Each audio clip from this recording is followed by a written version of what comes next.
हमारे चैनल को सब्सक्राइब करें और नए अपडेट पाने के लिए बेल आइकन पर क्लिक करें। सुप्रभात, आप सब कैसे हैं? स्वागत है आप सभी का आपके अपने channel Sanskrit in easy way में।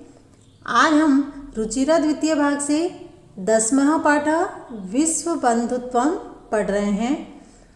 विश्व बंधुत्वम का अर्थ होता है विश्व के प्रति भाईचारा। इस पाठ में हम पढ़ने वाले हैं कि आज वर्तमान समय में किस प्रकार से पूरे संसार में कलह और अशांति का वातावरण फैला हुआ है। लोग एक दूसरे के प्रति शत्रुता और हिंसा की भावना रखते हैं। जो स्पर्धा होती है एक देश के दूसरे देश के बीच में, वो भी अब स्वस्थ स्पर्धा नहीं होती है, क्योंकि शत्रुता की भावना की वजह से वह एक दूसरे को नीचा दिखाने का प्रयास करते हैं। तो हमारा फर्ज बनता है कि हम आपसी भेदभाव को छोड़ करके विश्व के प्रति भाईचारे की भावना को जागृत करें। पाठ शुरू करते हैं। उत्सवे व्यसने दुर्भिक्षे राष्ट्रविपल्लवे दैनिक व्यवहारे च यह सहायतां करोति सः बंधुः भवति। उत्सवे उत्सव में, व्यसने व्यक्तिगत संकट आने पर, दुर्भिक्षे अकाल पड़ने पर, राष्ट्र विपल्लवे देश पर आपदा आने पर, दैनंदिन व्यवहारे दैनिक व्यवहार में, च और यह जो सहायता करोति करता है, सह वह, बंधुः मित्र सखा, भवति होता है। उत्सव में व्यक्तिगत संकट आने पर, अकाल पड़ने पर, देश पर आपदा आने पर और दैनिक व्यवहार में जो सहायता करता है वही मित्र होता है, वही बंधु होता है। यदि विश्वे सर्वत्र एतादृशा भावः भवेत् तदा विश्वबंधुत्वं संभवति।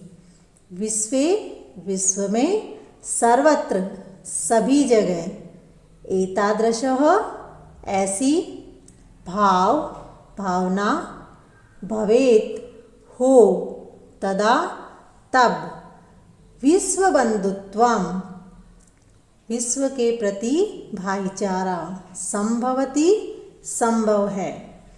यदि विश्व में सभी जगह ऐसी भाव हो तब विश्व के प्रति भाईचारा संभव है। परंतु अधुना निखिले संसारे कलहस्य अशांते च वातावरणम अस्ति। परंतु अधुना अब इस समय निखिले संपूर्ण संसारे संसार में, कलहस्य कलह का, अशांति अशांति का, च और वातावरणम अस्ति वातावरण है। परंतु अब इस समय संसार में कलह और अशांति का वातावरण है। मानवः परस्परम न विश्वसन्ति। परस्परम आपस में, न नहीं, विश्वसन्ति विश्वास करते हैं। मानव आपस में विश्वास नहीं करते हैं। ते वे सभी परस्य दूसरों का, कष्टम कष्ट को, स्वकीयम अपने, कष्टम न कष्ट नहीं, गणयन्ति गिनते हैं। वे पराये कष्ट को, दूसरों के कष्ट को अपना कष्ट नहीं गिनते हैं, अर्थात अपना कष्ट नहीं मानते हैं। अपि च समर्थाः देशाः असमर्थान् देशान् प्रति उपेक्षाभावं प्रदर्शयन्ति। अपि भी च और समर्थाः समर्थ देशाः देश बहुवचन असमर्थान असमर्थको देशान देश को उपेक्षा भावम उपेक्षा की भावना से प्रदर्शयन्ति देखते हैं प्रदर्शित करते हैं। और समर्थ देश भी असमर्थ देश के प्रति उपेक्षा का भाव प्रदर्शित करते हैं। तेषाम् उपरि स्वकीयं प्रभुत्वं स्थापयन्ति। तेषाम् उनके ऊपरी ऊपर स्वकीयं अपनी या अपना प्रभुत्वं प्रभुता स्थापयन्ति स्थापित करते हैं उनके ऊपर अपनी प्रभुता स्थापित करते हैं। कौन? एक देश दूसरे देश के प्रति। जो समर्थ देश है समर्थ देश भी दूसरे देश के प्रति जो असमर्थ है उसके प्रति उपेक्षा का भाव प्रदर्शित करते हैं और उनके ऊपर अपनी प्रभुता स्थापित करना चाहते हैं स्थापित करते हैं। संसारे सर्वत्र विद्वेषस्य शत्रुतायाः हिंसायाः च भावना दृश्यते। संसार में सर्वत्र सभी जगह विद्वेष की शत्रुतायाः शत्रुता की हिंसायाः हिंसा की च और भावना दृश्यते भावना दिखाई देती है।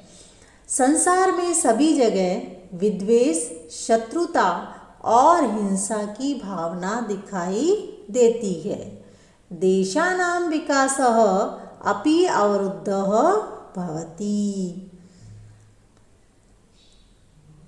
देशानां देशों के अपि भी अवरुद्धः रुकावट भवति होती है। देशों के विकास भी अवरुद्ध होते हैं देश के विकास में भी रुकावट होती है। किसकी वजह से? जब संसार में सभी जगह अगर शत्रुता और हिंसा की भावना होगी तो विकास भी रुकेगा। इयं यह महती आवश्यकता वर्तते।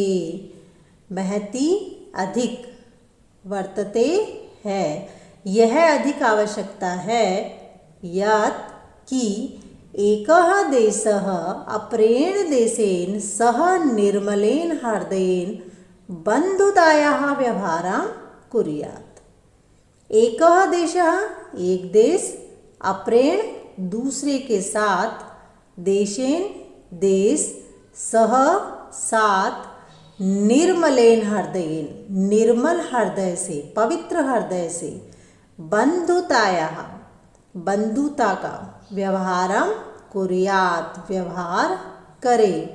एक देश दूसरे देश के साथ निर्मल हृदय से बंधुता का व्यवहार करे। विश्वस्य जनेषु इयं भावना आवश्यकी। विश्वस्य विश्व के या विश्व की जनेषु लोगों में इयम यह भावना आवश्यकी भावना की आवश्यकता है। विश्व के लोगों में यह भावना आवश्यक है। ततः विकसितयोः देशयोः मध्ये स्वस्था स्पर्धा भविष्यति। ततः तब ही विकसितयोः विकसित और विकसित में देशों के मध्य बीच में स्वस्थ स्पर्धा होड़ भविष्यति होगी। तभी विकसित और विकसित देशों में के बीच में स्वस्थ स्पर्धा होगी, स्वस्थ होड़ होगी। सभी देश जब एक दूसरे के प्रति अच्छी भावना रखेंगे और बंधुता का व्यवहार एक दूसरे के साथ में करेंगे, मित्रता का व्यवहार एक दूसरे में करेंगे एक साथ, तो विकसित जो देश हैं उनके बीच में स्वस्थ स्पर्धा, स्वस्थ होड़ होगी। सर्वे देशाः ज्ञान विज्ञानयोः क्षेत्रे मैत्रीभावनया सहयोगेन च समृद्धिं प्राप्तुं समर्थाः भविष्यन्ति। सर्वे देशाः सभी देश ज्ञान विज्ञानयोः ज्ञान विज्ञान के क्षेत्र में मैत्री भावनया मैत्री की भावना, मित्रता की भावना, सहयोगेन सहयोग से, च और समृद्धि प्राप्त करने के लिए, प्राप्त करने के लिए समर्थाः समर्थ भविष्यन्ति होंगे। जब स्वस्थ होड़ होगी दो देशों के बीच में, तभी सभी देश ज्ञान विज्ञान के क्षेत्र में मित्रता की भावना और सहयोग के साथ समृद्धि प्राप्त करने में समर्थ होंगे। सूर्यस्य चंद्रस्य च प्रकाशः सर्वत्र समान रूपेण प्रसरति। सूर्यस्य सूर्य का, चंद्रस्य चंद्र का, च और सर्वत्र सभी जगह, समान रूपेण समान रूप से, प्रसरति फैलता है। सूर्य और चंद्रमा का प्रकाश सभी जगह समान रूप से फैलता है। सूर्य चंद्रमा कभी भी भेदभाव नहीं करते हैं कि कौन सा विकसित है और कौन सा अविकसित देश है, कौन गरीब है और कौन अमीर है। वो अपने प्रकाश को समान रूप से सबके साथ में बांटता है। प्रकृति अपि भी सर्वेषु सभी में समत्वेन समान भाव से व्यवहार करती है। प्रकृति भी सभी के साथ सभी में समान रूप से व्यवहार करती है। प्रकृति भी कभी एक दूसरे में भेदभाव नहीं करती है, वो भी समान रूप से व्यवहार करती है। तस्मात् अस्माभिः सर्वैः परस्परं वैरभावम् अपहाय विश्वबन्धुत्वं स्थापनीयम्। तस्मात् उन सबसे, अस्माभिः हमारे द्वारा, सर्वे है सभी के साथ, परस्परम आपस में, वेर भाव को, शत्रुता को, अपहाय छोड़कर, विश्व बंधुत्वम विश्व के प्रति भाईचारे को, स्थापनीयम स्थापित करें। उन सभी से आपसी व्यवहार यानी आपसी वेर भाव को छोड़ करके विश्व के प्रति भाईचारा हमारे द्वारा स्थापित करना चाहिए। अतः विश्वस्य कल्याणाय एतादृशी भावना भवेत्। अतः इसलिए विश्व के कल्याणाय कल्याण के लिए एतादृशी ऐसी भावना भवेत् भावना हो। इसीलिए विश्व के कल्याण के लिए ऐसी भावना हो। कैसी भावना हो? एक श्लोक दे रखा है, कुछ 2 पंक्तियां हैं। अयम निजः परो वेति गणना लघु चेतसाम उदारचरितानां तु वसुधैव कुटुम्बकम्। अयम यह, निजः मेरा अपना, परोवेति अथवा पराया, गणना गिनती करते हैं अथवा मानते हैं, लघु चेतसाम छोटे हृदय वाले, उदार चरिता नाम बड़े हृदय वाले, उदार हृदय वाले, तू तो वसुधैव वसुधा प्लस एव पृथ्वी ही, कुटुम्बकम परिवार। श्लोक का अर्थ है यह अपना है अथवा पराया है, ऐसा छोटे हृदय वाले लोग मानते हैं। बड़े हृदय वाले लोग तो पूरी पृथ्वी को अपना परिवार समझते हैं। भावार्थ इसका है कि जिनका मन छोटा होता है, संकुचित होता है, जिनका हृदय छोटा होता है, वे लोग अपने और पराये की बातें करते हैं अथवा अपना पराया समझते हैं। जो बड़े हृदय वाले लोग होते हैं, उदार लोग होते हैं, वो पूरी पृथ्वी को ही अपना परिवार मान करके व्यवहार करते हैं। तो हमें भी अपने देश के बंधुओं के साथ, अपने परिवार के, अपने समाज के, अपने पड़ोसियों के साथ दुश्मनी का व्यवहार नहीं करना चाहिए, बल्कि सबके साथ में प्रेम और सहयोग की भावना से रहना चाहिए।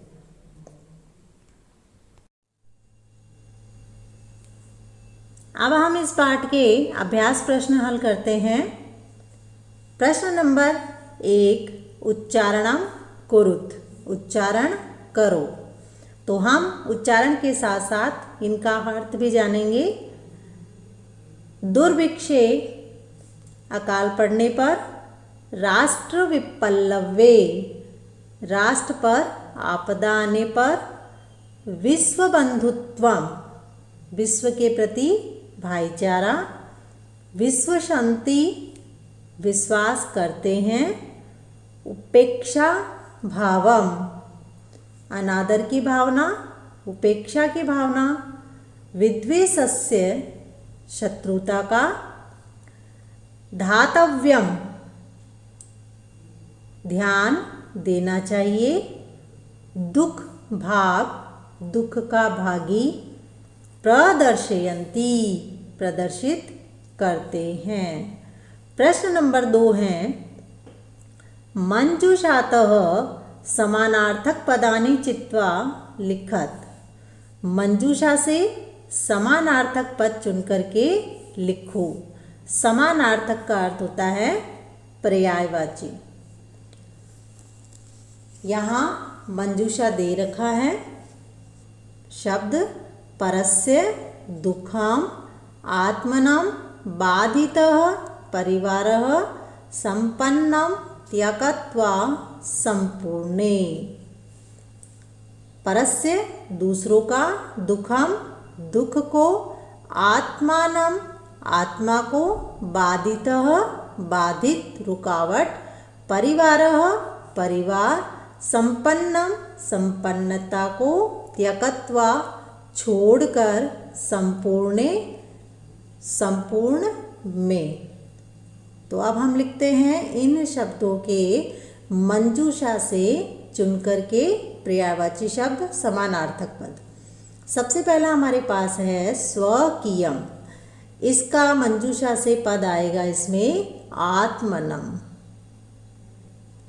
आत्मनम। इसके बाद में अवरुद्धः, समानार्थी पद होगा इसका बाधितः। कुटुम्बकम, इसका समानार्थी है परिवारः। अन्यस्य, इसका समानार्थी पर्यायवाची पद है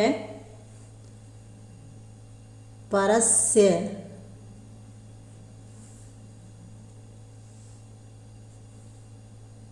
अन्यस्य का हो गया परस्य। इसके बाद में है अपहाय, इसका होगा त्यक्त्वा।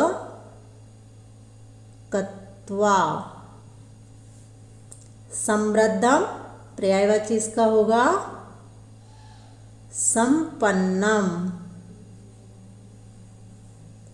कष्टम, इसका पर्यायवाची होगा दुःखम।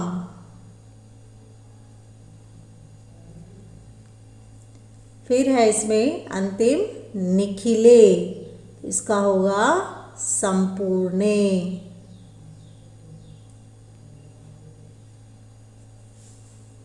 प्रश्न नंबर 3 है रेखांकितानि पदानि संशोध्य लिखत। रेखांकित पद संशोधित करके लिखो।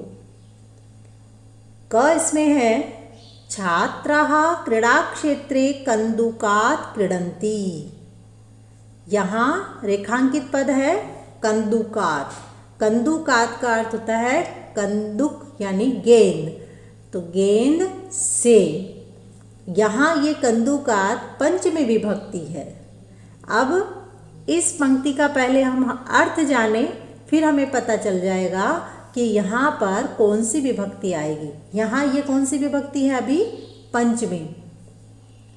तो देखिए यहाँ छात्राः अनेक छात्र, क्रीड़ा क्षेत्रे खेल के मैदान में, क्रीडन्ति खेल रहे हैं। छात्र खेल के मैदान में खेल रहे हैं। किससे खेल रहे हैं? गेंद से। तो यहाँ अर्थ तो गेंद से आ रहा है, लेकिन ये पंचमी विभक्ति है और पंचमी विभक्ति का प्रयोग होता है अलग होने के लिए। तो यहाँ यह पद हमें सही करना है। तो यहाँ होगा गेंद से खेल रहे हैं, किसी चीज़ के द्वारा हम खेल रहे हैं ना, तो यहाँ लिखेंगे हम तृतीया विभक्ति कंदुकम की। तो हो जाएगा कंदुकेन, गेंद से। तो पूरी पंक्ति हम लिखेंगे छात्राः क्रीडाक्षेत्रे कन्दुकेन क्रीडन्ति। छात्र खेल के मैदान में गेंद से खेल रहे हैं। उसके बाद में है ते बालिकाः मधुरम गायन्ति। ते का अर्थ होता है वे सब। बालिकाः बहुत सारी लड़कियों के लिए, बहुवचन। बालिकाः लड़कियां यानी कि बहुवचन। मधुरम मीठा, गायन्ति गा रही हैं। अब यहाँ रेखांकित पद है हमारे पास में ते, और ते जो है वो पुल्लिंग का बहुवचन है, और हमारे पास में जो पद आया है बालिका वो स्त्रीलिंग है। तो हमें यहाँ रेखांकित पद ते की जगह स्त्रीलिंग पद लिखना है, बहुवचन। तो स्त्रीलिंग के लिए बहुवचन पद आता है ताः। तो यहाँ पूरी पंक्ति हो जाएगी ताः बालिकाः मधुरम गायन्ति। ये है इसका शुद्ध पद। लड़कियाँ, वे सभी लड़कियाँ मधुर गा रही हैं। इसके बाद जो अगली पंक्ति इसमें है वह है ग। अहम पुस्तकालयेन पुस्तकानि आनयामि। अहम का अर्थ होता है मैं, पुस्तकानि अनेक किताबें, आनयामि ला रही हूँ। पुस्तकालयेन इसका अर्थ होता है पुस्तकालय से, पुस्तकालय द्वारा। ये तृतीया विभक्ति है, और यहाँ जो विभक्ति आने वाली है वो पंचमी विभक्ति आएगी, क्योंकि इसका अर्थ क्या हो रहा है देखिए, मैं किताबें ला रही हूँ। कहाँ से ला रही हूँ? पुस्तकालय से, यानी कि किताबों को मैं पुस्तकालय से अलग कर रही हूँ, और अलग करने के लिए विभक्ति आती है पंचमी। तो यहाँ पुस्तकालयेन की जगह हो जाएगा पुस्तकालयात्। तो यहाँ पंचमी विभक्ति लिख देंगे हम पुस्तकालयात।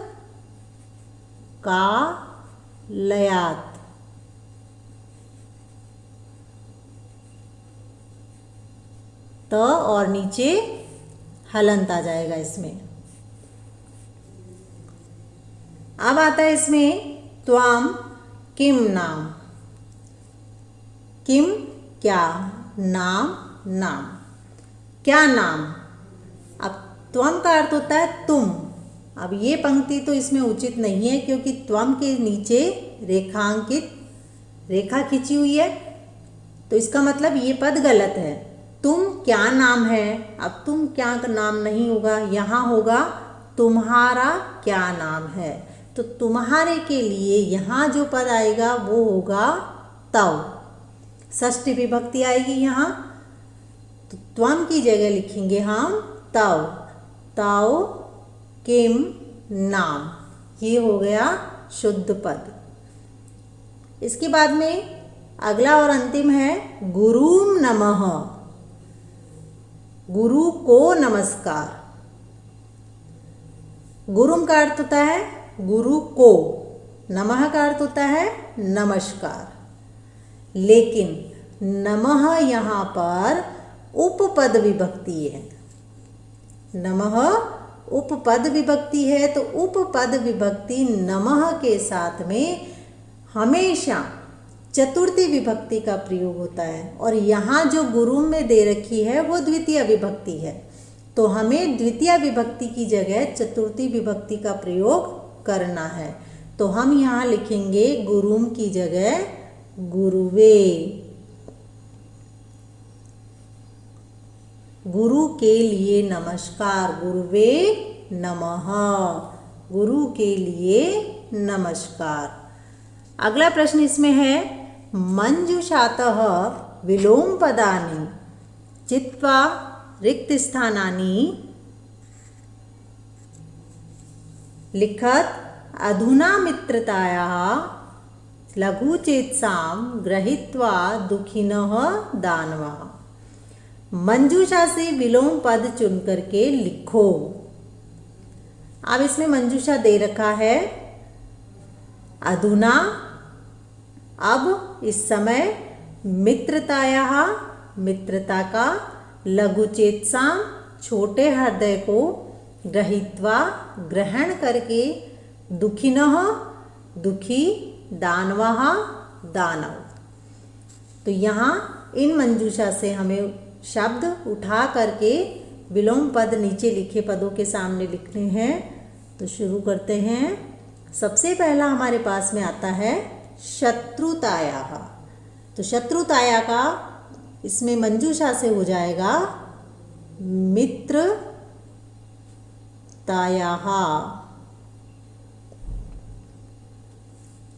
पूरा, इसका विलोम हो जाएगा अधुना। मानवः, इसका विलोम हो जाएगा दानवः। उदार चरितानां, इसका होगा लघु चेतसां।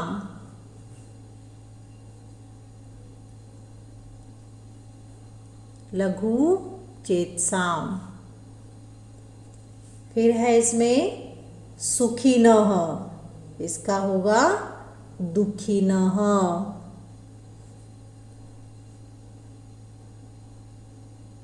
दुख विसर्ग आएगा यहाँ पर, खिनः।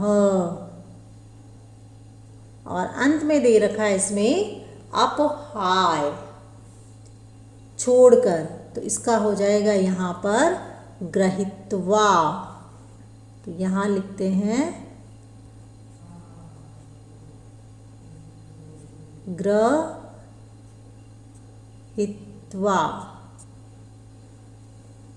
अगला प्रश्न है हमारे पास,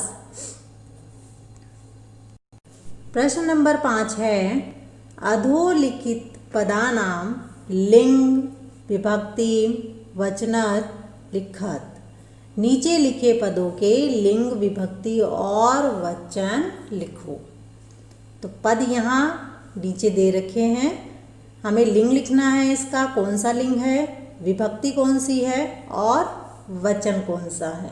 सबसे पहला पद हमारे पास है बंधुः। तो बंधुः लिंग में आ जाएगा ये पुल्लिंग,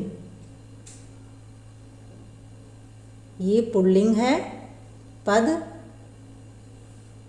विभक्ति प्रथमा और वचन है इसमें एक वचन।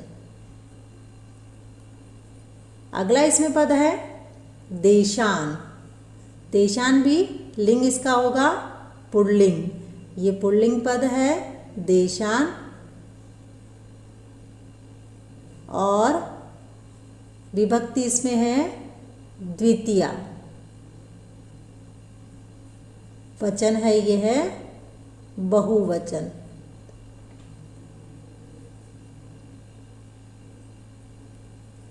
इसके बाद में अगला जो पद है गृणायाः, यह स्त्रीलिंग है और विभक्ति जो इसकी है वो है पंचमी और वचन इसका होगा एक वचन। इसके बाद कुटुंबकम, यह नपुंसकलिंग है, यह नपुंसकलिंग है और विभक्ति इसकी है द्वितीया। वचन इसमें होगा एक वचन। मैं यहाँ लिख देती हूँ ऊपर, यह एक वचन है, एक वचन। इसके बाद में अगला है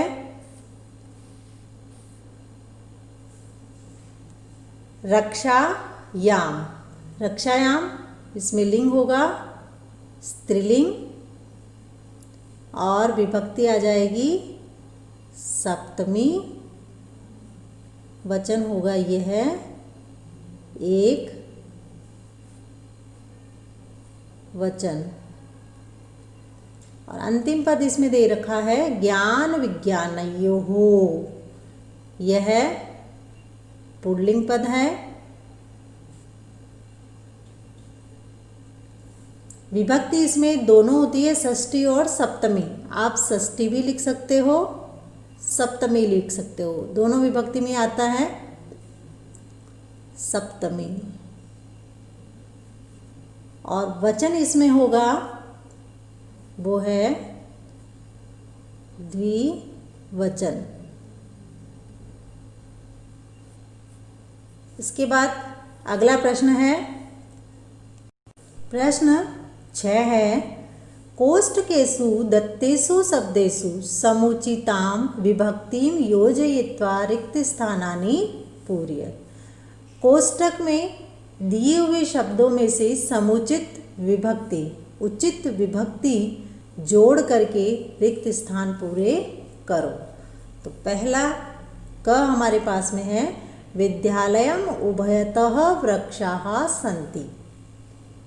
यहाँ दे रखा है कोष्ठक में विद्यालय और उभयतः का अर्थ होता है दोनों ओर। इसके साथ में हमेशा द्वितीय विभक्ति का प्रयोग होता है, तो इसीलिए विद्यालय की बन गई द्वितीय विभक्ति विद्यालयम। तो पूरा वाक्य बन गया विद्यालयम उभयतः वृक्षाः सन्ति। विद्यालय के दोनों ओर पेड़ हैं। उसी प्रकार से हमें भी बनाना है, तो हमारे पास रिक्त स्थान दिया हुआ है, फिर लिखा है उभयतः गोपालिकाः और कोष्ठक में दिया है कृष्ण। उभयतः दोनों ओर, गोपालिकाः गोपियाँ, कृष्ण, तो कृष्ण के दोनों ओर गोपियाँ हैं। कृष्ण की यहाँ उभयतः, इसके साथ भी हमेशा द्वितीय विभक्ति का प्रयोग होता है, तो कृष्ण के साथ में हम लिख देंगे द्वितीय विभक्ति कृष्णम। कृष्णम उभयतः गोपालिकः। फिर आता है इसमें एक और उदाहरण, ख में ग्रामम परितः गोचारण भूमिः। परितः ये भी उपपद विभक्ति है और इसके साथ भी हमेशा द्वितीय विभक्ति का प्रयोग होता है। परितः का अर्थ होता है चारों ओर। तो ग्राम, इसकी द्वितीय विभक्ति हो गई ग्रामम। इसी प्रकार से हमें भी इसका अगला पद बनाना है। तो यहाँ हमारे पास में है परितः भक्तः और कोष्टक में दे रखा है मंदिर, तो मंदिर का इसमें हो जाएगा मंदिरम। द्वितीय विभक्ति हो जाएगी मंदिर की मंदिरम। मंदिरम परितः भक्तः, मंदिर के चारों ओर भक्त हैं। अगला उदाहरण इसमें दे रखा है सूर्याय नमः। कोष्टक में दिया था सूर्य और सूर्य की यहाँ पर चतुर्थी विभक्ति बनी सूर्याय। सूर्य के लिए नमस्कार, क्योंकि नमः के साथ में हमेशा चतुर्थी विभक्ति का प्रयोग होता है। तो हमारे पास में भी दे रखा है नमः और नमः के साथ हमें चतुर्थी विभक्ति का प्रयोग करना है, जो हम पीछे एक प्रश्न में कर चुके हैं। गुरु, तो गुरु की चतुर्थी विभक्ति होगी गुरुवे। गुरु के लिए नमस्कार। अगला इसमें उदाहरण है वृक्षस्य ऊपरी खगाम। ऊपरी ऊपर, और इसके साथ में ऊपर के साथ ये भी उपपद विभक्ति है और इसके साथ में हमेशा षष्ठी विभक्ति का प्रयोग होता है। तो वृक्ष की षष्ठी विभक्ति हो गई वृक्षस्य। उसी प्रकार हमें भी बनाना है। तो हमारे पास रिक्त स्थान ऊपरी सैनिकः और कोष्टक में दे रखा है अश्व। अश्व की जो षष्ठी विभक्ति बनती है वो है अश्वस्य। तो वाक्य हमारा पूरा हो गया, अश्वस्य ऊपरी सैनिकः, घोड़े के ऊपर सैनिक हैं। अगला प्रश्न इसमें है प्रश्न नंबर 7, कोष्टकात् समुचितं पदम चित्वा रिक्त स्थानानि पूरयेत्। कोष्टक से समुचित पद चुन करके रिक्त स्थानों को पूरा करो। सबसे पहला इसमें है नमः। अभी जैसा ऊपर हमने प्रश्न में हल किया, नमः उपपद विभक्ति है और इसके साथ हमेशा चतुर्थी विभक्ति का प्रयोग होता है। कोष्टक में 2 पद दे रखे हैं, हरिम और हरिये। तो यहाँ हरिये चतुर्थी विभक्ति है, हरिम द्वितीय विभक्ति। तो यहाँ जो विभक्ति आएगी वो आएगी हरिये। हरिये नमः, हरि के लिए नमस्कार। अगला जो इसमें है प्रश्न वो है परितः कृषि क्षेत्राणि सन्ति। चारों ओर खेत, किसान के योग्य खेत की जमीन है। तो यहाँ जो परितः आया है इसका अर्थ होता है चारों ओर और इसके साथ में हमेशा द्वितीय विभक्ति का प्रयोग होता है। तो हमारे कोष्टक में 2 पद दे रखे हैं, ग्रामस्य और ग्रामम। तो यहाँ ग्रामस्य षष्ठी विभक्ति का पद है, ग्रामम द्वितीय विभक्ति का है। तो उत्तर हो जाएगा इसका ग्रामम। तो हम यहाँ लिख सकते हैं ग्रामम। परितः कृषि क्षेत्राणि सन्ति। अगला फिर हमारे पास में आ गया नमः। नमः नमस्कार। इसके लिए हमेशा इसके साथ में चतुर्थी विभक्ति। 2 पद है, अम्बायाः अम्बाए। इसमें जो चतुर्थी विभक्ति है वो है अम्बाए। अम्बाए नमः। फिर इसमें है ऊपरी अभिनेता अभिनयम करोति। ऊपरी ऊपर, और ऊपर के साथ हमेशा षष्ठी विभक्ति का प्रयोग होता है। 2 पद कोष्टक में दे रखे हैं, मंचस्य और मंचम। तो इन दोनों में से जो षष्ठी विभक्ति का पद है वो है मंचस्य। तो लिख देंगे यहाँ मंचस्य, मंच के। ऊपरी अभिनेता अभिनयम करोति, मंच के ऊपर अभिनेता अभिनय कर रहे हैं। अंत में जो पद दे रखा है वह उभयतः, उभयतः दोनों ओर, पुत्रो स्तः पुत्र है। तो उभयतः के साथ भी द्वितीय विभक्ति का प्रयोग होता है। यहाँ दे रखा है पित्रम और पितुः, इसमें द्वितीय विभक्ति का पद है पित्रम, तो लिख देंगे यहाँ पित्रम। प्रश्न उत्तर हमारे इसमें पूरे हो चुके हैं।